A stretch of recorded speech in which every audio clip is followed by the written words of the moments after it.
Hey, New Life Church, it's Mother's Day. It's a day that I know is going to be a sad one for many people, as family gatherings that usually happen on this day won't look quite the same this year.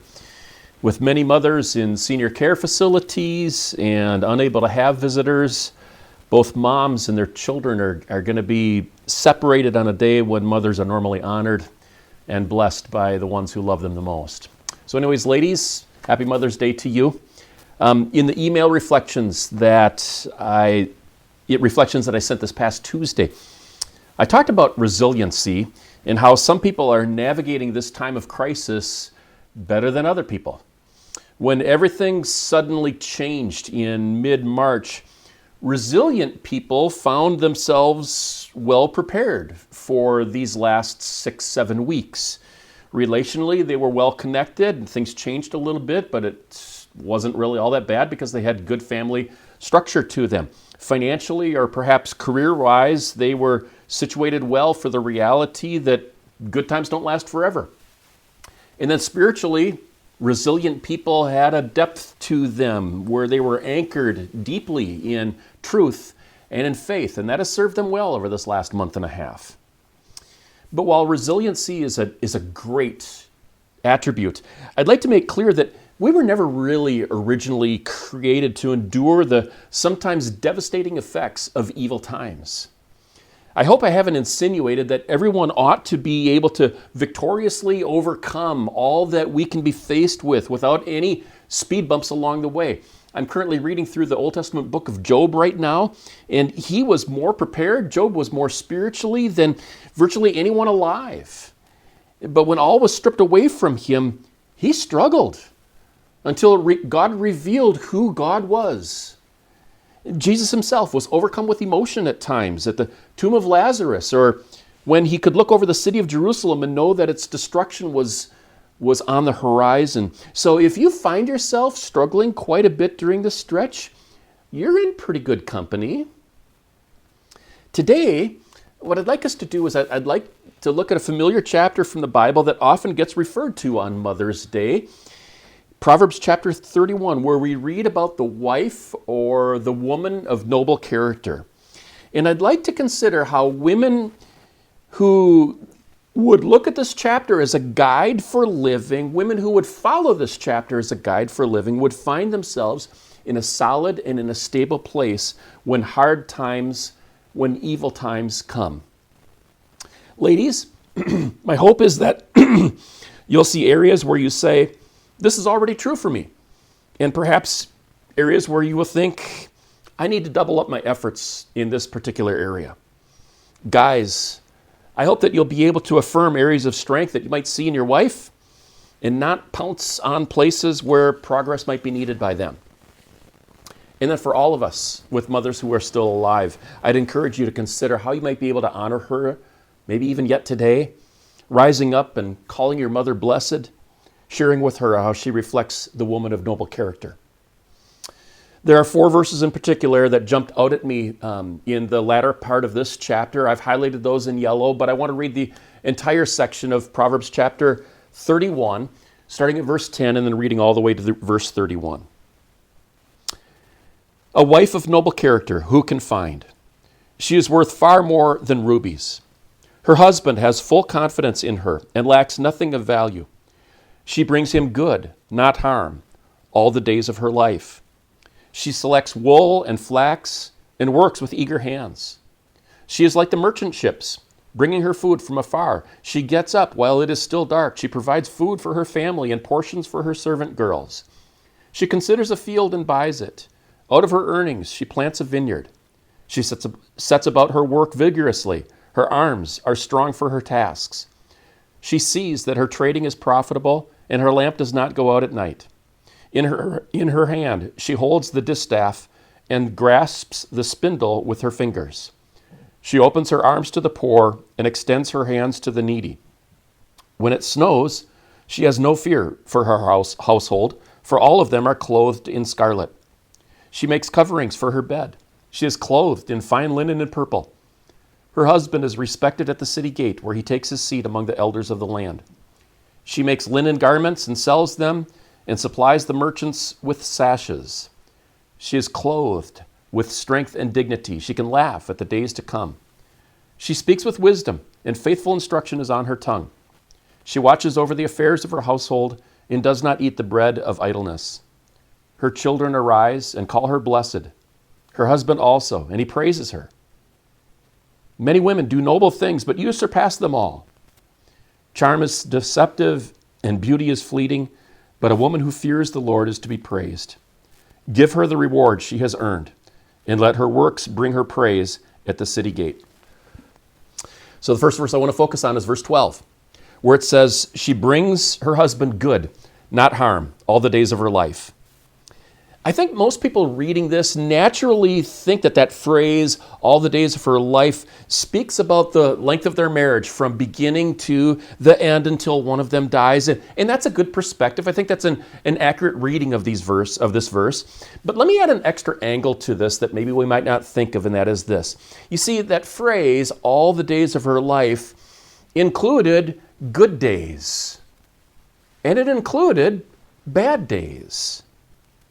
Yet she determined to bring good to her husband and to those around her every day, when things were going great and when life was exceptionally hard.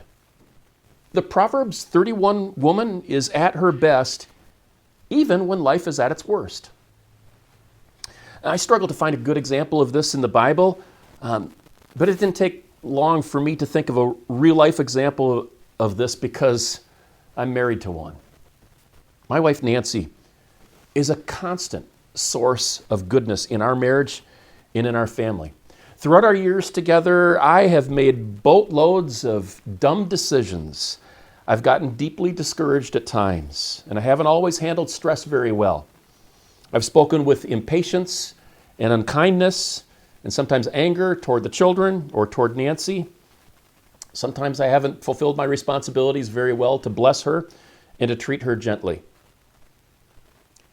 Yet as I was reflecting on it, it's virtually impossible for me to think of even one time where she has not responded with a much higher level of goodness and kindness toward me than what I have shown toward her. Now, that's not to say that she's never disagreed with me, that we've never had an argument, or that she has never respectfully pushed back when I've been out of line. She's done that. But how blessed I am to have never been shown disrespect. She's never belittled me in public in 36 plus years of marriage. She's never cursed at me, never slammed a door on me. She wisely followed the example that she saw in her mother, modeling her behavior after what Nancy experienced growing up as she saw her mother be characterized by those very same traits. Yes, I owe a lot to my mother-in-law. She has raised an amazing daughter. One of my great joys is to pick on her, and I'm actually a bit concerned that if she sees this video, she will faint or have a heart attack or maybe a stroke, actually hearing some good words coming from Larry that are not shrouded in a joke. Ladies, it is not always easy to choose the path of grace. Choosing to produce good, to produce blessings, to pour them out of your own life, and not to produce harm, particularly when times are hard. If this type of behavior is a reflection on you, I applaud you. In this time of crisis in our world, there have been some really bad days already, and I'm pretty sure that for the majority of people, those really bad days have resulted in some really bad things said and really bad things communicated and done to others. And there are going to be more bad days to come.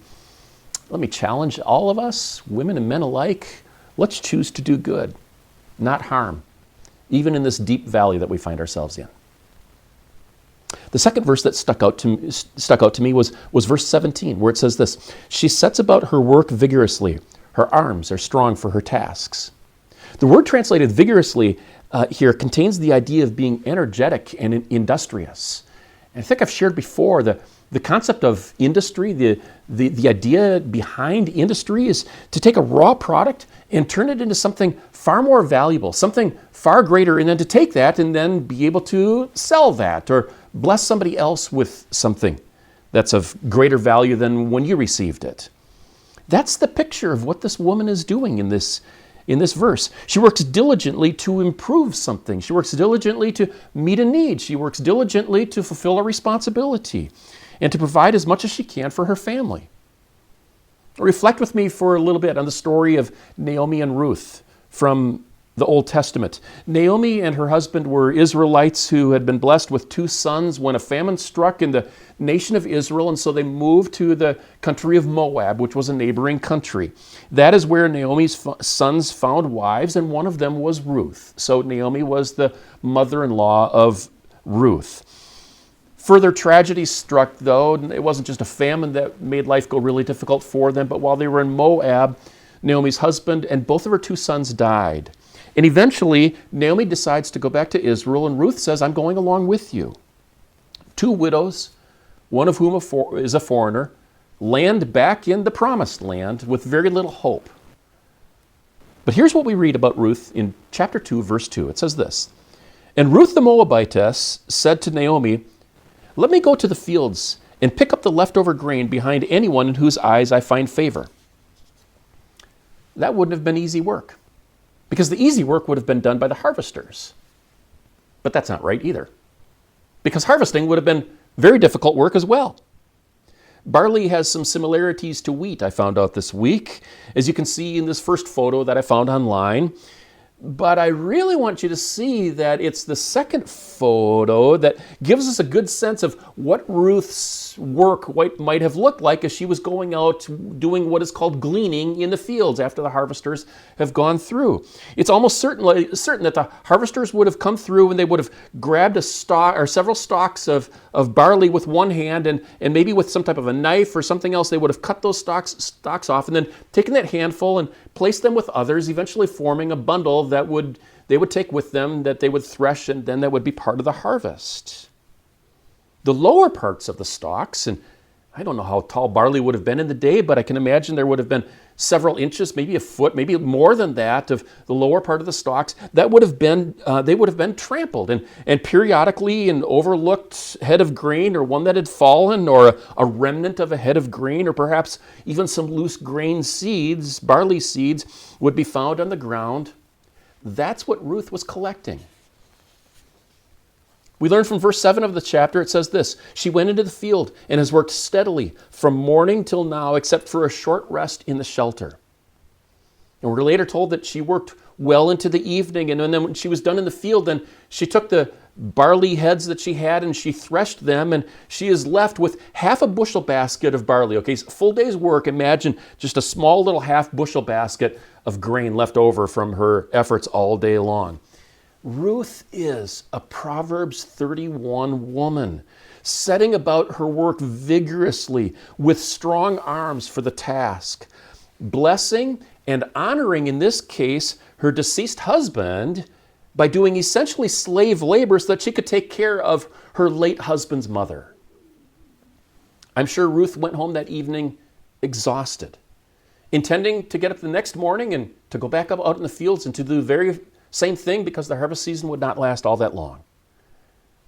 Whether she realized it or not, she would have benefited from being grounded by the saying that you've heard before, just take things one day at a time.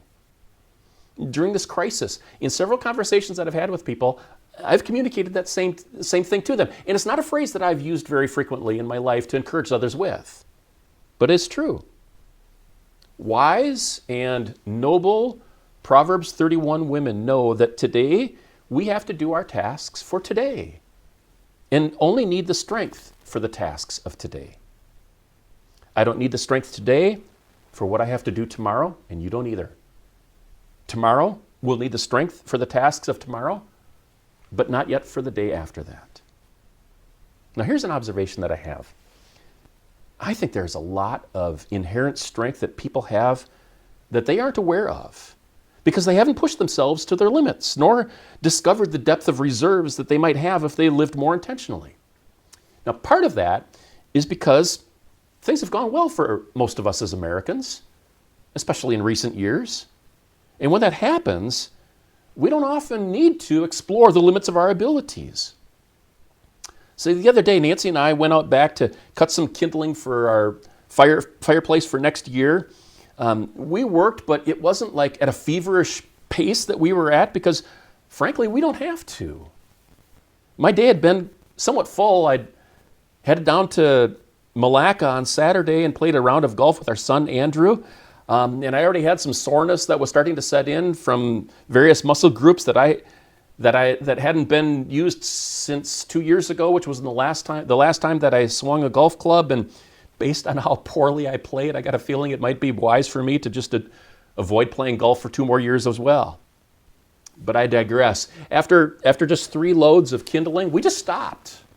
I was tired. Nancy was a little bit tired as well. And we could have easily persevered. There'd have been time to do probably 5 more loads of kindling before the sun set. But if it's not crucial for us to continue, I generally stop long before my absolute limits have been reached.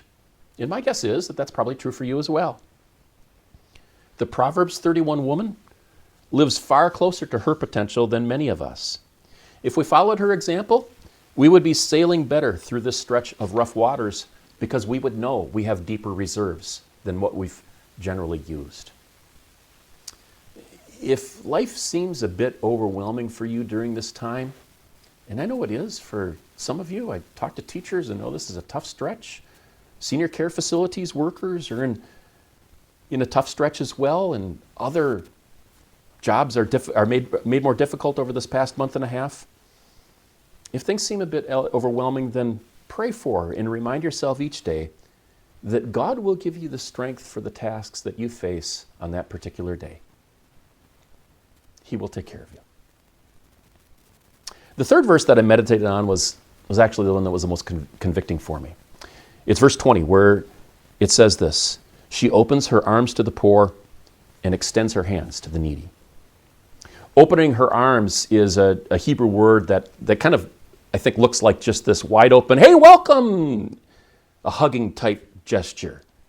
I'm intrigued by the phrase extending her hands because it's kind of a confusing one for me as I was studying it. The word for extend here is almost always translated by the word send. Hundreds of times it appears in the Hebrew Old Testament. And so the idea is almost like she sends her hands to needy people. She actually gives of herself in sacrificial ways, gives perhaps the most helpful part of herself. And when I thought of this response to people who are poor, a woman responding in that way, naturally I think back to the New Testament story of Dorcas that's found in Acts chapter 9. And I spoke about this not too long ago. She lived in the Israelite coastal city of Joppa, and she was one of the early disciples of Jesus. And when she dies, which takes place in Acts chapter 9, in verse 39, this is what we're told. All the widows stood around Peter, crying and showing him the robes and other clothing that Dorcas had made while she was still with them. Here's a lady who apparently was blessed enough to be able to afford material, but rather than adding to her own wardrobe, she's been sewing dresses for widows throughout the city. And they are grieved at the loss that they experience upon her death. The convicting part of it is this. Relatively speaking, everyone from that time frame was poor, including Dorcas herself, especially in comparison with any of us. She had no indoor plumbing. She had no shower, no air conditioning, no refrigerator, no washing machine, no mosquito screens on her windows, no vehicle, no bicycle, no television, no computers. I know of not one person in our church that would prefer her standard of living over our own standard of living. Yet here she is, much poorer than all of us, selflessly giving to others in need in sacrificial ways. Similarly, the Proverbs 31 woman has a heart with an enormous capacity for compassion for hopeless people. I think God has hardwired women with a deeper level and deeper capacity for compassion for those who are hurt than men are, and that usually makes women into wonderful mothers because kids get hurt. They get hurt a lot. There's a lot of tears that go with a little 3-year-old and a 5-year-old. And mothers are oftentimes there to Show kindness and compassion for the hurts that our little ones go through. But at times, I get perplexed when women who have all of their needs pretty comfortably met respond with less compassion for people in need than perhaps they did before they acquired a fair amount of wealth. And then that can be true of men as well. Why is that?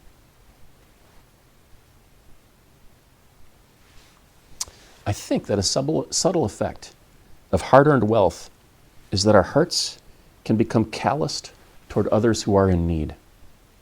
If we've earned what we have, then others should have to earn what we give away. So, the sarcastic part of me wants to say, okay, well, tell me when you've earned God's grace, and if I believe that that's true, then I'll be convinced that you have the right to demand that others earn your acts of grace. Some of us need a heart softening. Some of you watching this video need a heart softening to become compassionate and generous, like the Proverbs 31 woman. I'm saying that to men and women alike. Finally, the last verse I want to focus on today is this, verse 21. When it snows, she has no fear for her household, for all of them are clothed in scarlet. Scarlet, pretty much like Nebraska Cornhusker, go Big Red. And I'm saying that just to make my wife smile on Mother's Day, because she's a Nebraska Cornhusker fan. If you do a Wikipedia search for snow in Israel, while it seems to snow maybe in the northern part of the country where it's closer to some of the foothills of the mountains that are even further north, in Jerusalem, that particular Wikipedia entry focuses on two snow events that they had. One was in 1950 and the other one was in the year 2013. That's how rare major snowfall is in Jerusalem. It's like a once-in-a-lifetime event. So I looked up snowfalls around the Sea of Galilee, actually, and here's a photo that I came across that is an indication of that they had lake effect snow back then as well.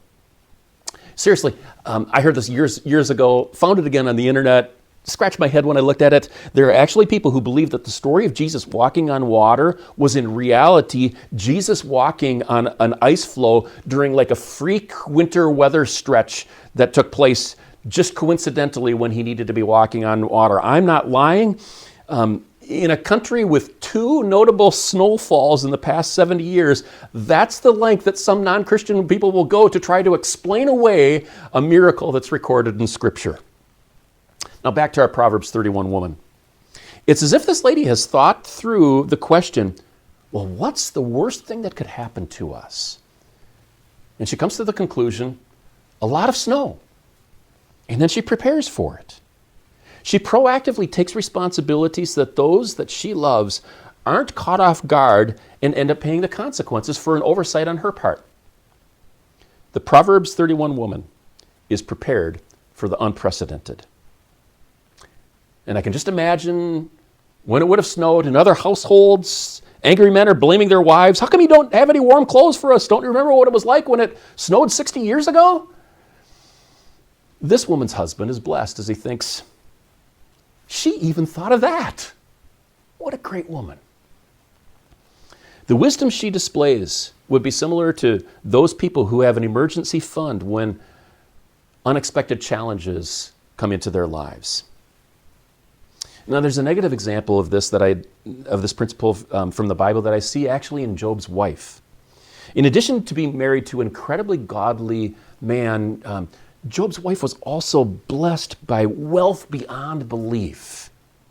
But then catastrophe hits, and they lose all of their wealth, they lose all of their children who all end up dying. And what gets revealed afterwards is that Job's wife has never developed an underlying strength of character. She's not prepared for the worst, not at all.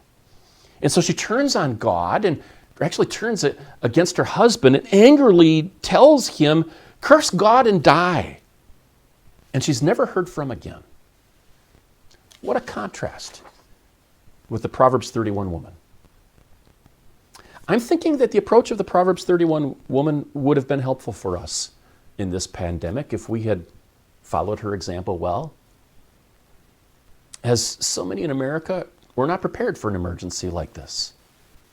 I'm appalled when I hear the statistics of how many people in our country don't have enough money set aside for even 2 to 3 weeks if somehow their income gets cut off, which is why our government panics to get checks out to everybody because so few people are prepared. Now, I understand some people don't earn a whole lot of money and they live paycheck to paycheck, and there was a stretch in our lives where that was true for us. We didn't have much of a reserve. Our reserve was called a phone call to mom and dad. But many others have some extra funds, and what they do with those is to buy a bigger television or to buy a more up-to-date cell phone or the latest video game console. And they make payments on their credit cards, and so they're deep in debt when they never should be. And then a major crisis like this hits, they have barely enough money to live for a week or two without an infusion of cash, and they look for other people to blame, and they look for somebody to bail them out. Last week I shared that the more familiar we are with God's amazing workings in history that are found in countless stories in the Bible, the more familiar we are with how God has taken care of his people, the less fear we will have in this crisis.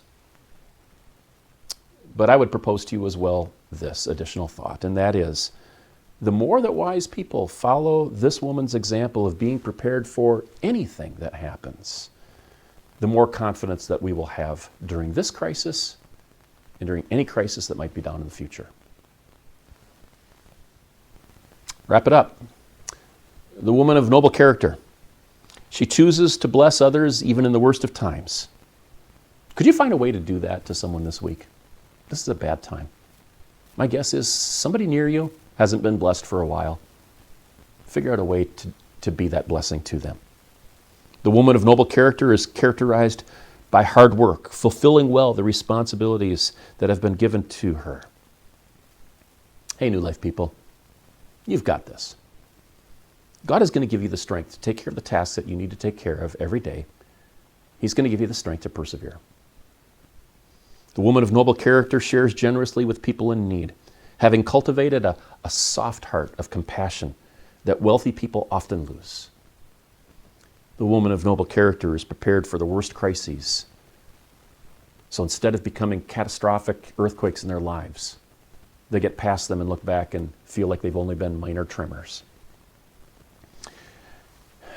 Ladies, whether you're a mom or not, to the degree that these qualities, those 4 qualities that I focused on, but also the other ones in these verses and the other verses in Proverbs 31, to the degree that these qualities are present in your life, and I do see them a lot in so many of your lives, I celebrate that. I applaud that. Ladies, if there's an area that I've spoken about this morning where you look and you say, I need to make some improvement on this area, then contemplate practical ways for you to turn a weakness or maybe a neutral area into a strength in your life. Guys, maybe the best thing that you could do today would be to thank your wife for any of these qualities that she possesses and possesses it very well. And perhaps others that you might see in this chapter of Proverbs as well. And then if you have the chance, for all of us, honor your mom today. Even if you've come from a tough background, there is something that I'm convinced you could be thankful about your mother for today and communicate that to her. Ladies, I hope you have a great Mother's Day. Let's bow for a word of prayer. Father God, I love this chapter. I love the different facets, the different character qualities that we can see in a woman who sets a very great example. Sometimes it might seem unattainable for some of our wives, for some of the women and all. And I pray that you would release them from feeling like they have to attain to all of the aspects in this. But each of us, whether men or women alike, can aspire to increase and deepen our character in one of these ways that we've looked at this morning. I thank you for the moms that you have blessed us with. Some were godly examples who raised us really, really well.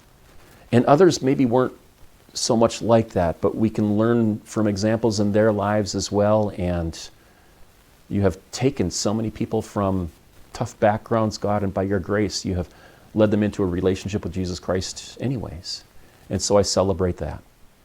For the sadness that is in the hearts of moms all across our country today, the sadness that is in the hearts of perhaps several who are watching this today, that are wishing that they could be with their moms today, and moms who wish that their children could be with them. I pray for your grace.